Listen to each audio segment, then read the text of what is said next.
గుంటూరు జిల్లాలో ట్రాఫిక్ సమస్యలు తలెత్తకుండా తీసుకునే జాగ్రత్తలపై పర్యటించామని కేంద్ర సహాయ మంత్రి డాక్టర్ పెమ్మసాని చంద్రశేఖర్ అన్నారు.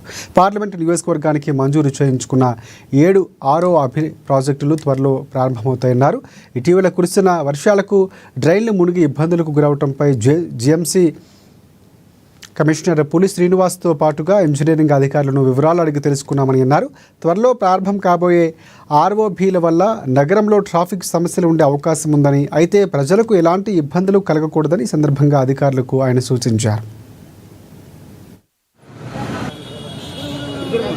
మొన్న 3 వంతెనలు బ్రిడ్జ్ కట్టిన తర్వాత వర్షాలు పడ్డప్పుడు కొంచెం డ్రైనేజ్ ఇష్యూస్ ఉన్నాయి.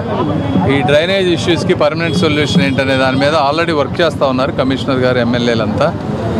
రైల్వే వాళ్ళు దాని నుంచి ఒక అవుట్లెట్ ఇస్తూ ఉన్నారు, 4 నెలలు పడుతుంది అంటున్నారు. అది కాకుండా ఇంకోటి ఇక్కడి నుంచి కూడా ఈ బొంగరాలపేట నుంచి వచ్చేదానికి కూడా ఇంకోటి ఎక్స్ట్రా డ్రైన్ తీసుకుంటే 2 అక్కడికి క్లాగ్ అవ్వకుండా